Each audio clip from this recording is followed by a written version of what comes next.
deliverance and freedom the same way he did before. We're looking for God to use the same people he used before. We're looking for God to use the same, to come the same way he came before. And God is saying that the reason you can't find me, the reason you can't get what you need, the reason you can't hear what I'm saying is because you're too busy thinking you got me figured out. But he says, for my thoughts are not your thoughts, and my ways are not your way. Get yourself together and ask God to have mercy. Concentrate on what's in the past. Secondly, I got to move to the seat. Secondly, you got to remember, you cannot contain the power of God. He says in the next part of verse 18, he says, neither consider the things of old. Now, hearing this part of the text, after he tells them to focus simply on what he's done before, not to focus on what he's done before or how he did it, he tells them in a nutshell that this power, this deliverance, this breakthrough cannot be contained by your finite mind.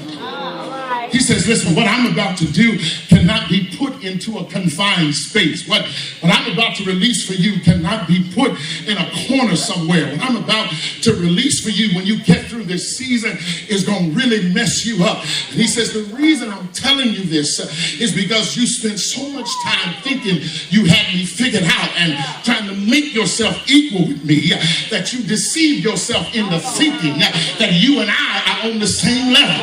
And he says, you need to stop that right now and stop thinking that you and I are equal. Preach. All right, come on now. Listen, you need to get this thing together. You need to stop listening to these false prophets that think that they sitting down having coffee with me and talking to me like that. No. Listen, you need to understand they are not on my level. Yes, I've given them power to speak. Yes, I've given them the word. But please understand that they do not speak for me completely. Because listen, I'll give the prophet something to tell you, but there are some things that I'm not going to even tell the prophet because I want to talk to you by yourself.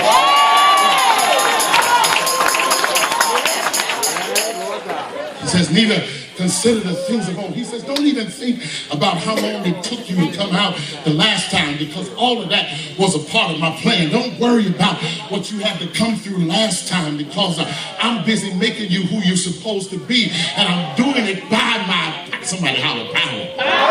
He says, listen, I'm going to mess the kingdom up. I'm going to work through this power in you. I'm going to put this power to work for you. And I'm going to certainly want you to understand that this power that I have is going to work for you. Anybody want the power? Somebody holler, Lord, give me your power. And listen, Lord, I don't just want ordinary power, but I want power that changes things. I want power that makes things right. I want power that puts things in order. I want power that makes demons behave. I want power that notifies the devil that he's messing with God's child. I want power where I walk in the room and they say, uh-oh, he's here again. I want that power that makes the devil scared when I pray. I want power that makes things behave themselves. I want power that when I speak, things happen. God, give me some power. Somebody holler power. Finally, can I give you one more? I got to dance on out of here. I got to give you one. I give you one.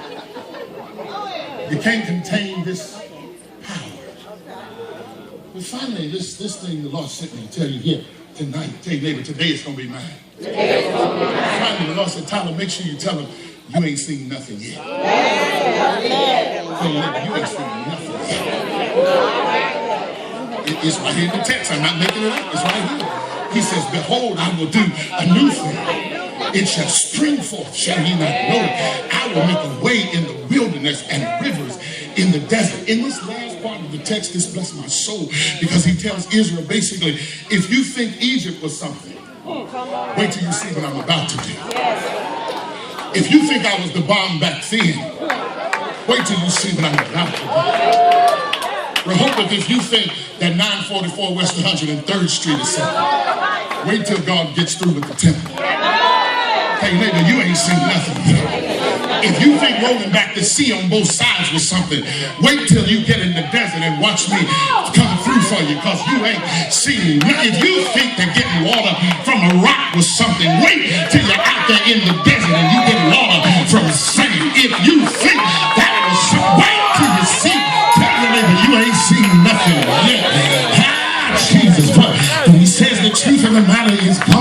was getting ready to do something for them that they had never seen before.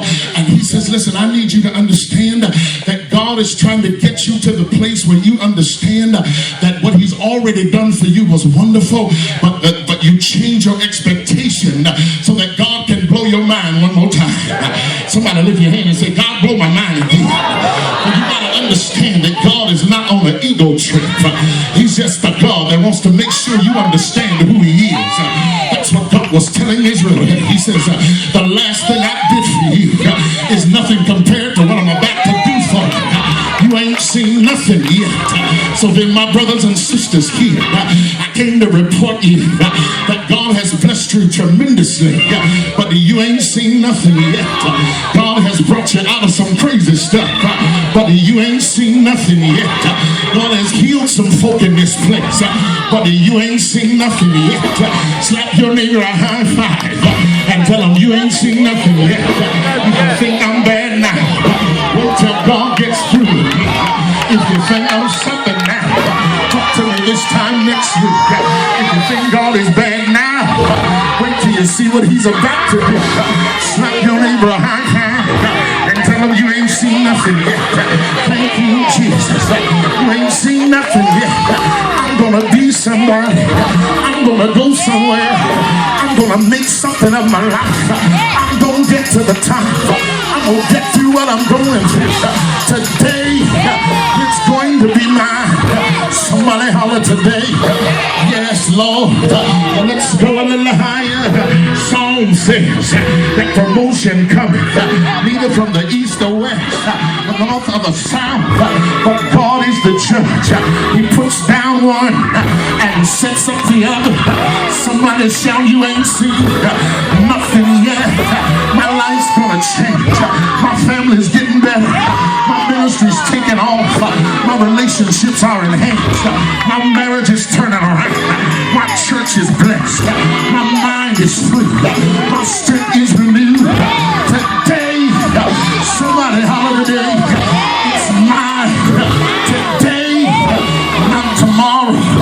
Yesterday, I was nobody. But today, I'm somebody. Yesterday, I was a thief. But today, I'm a testimony.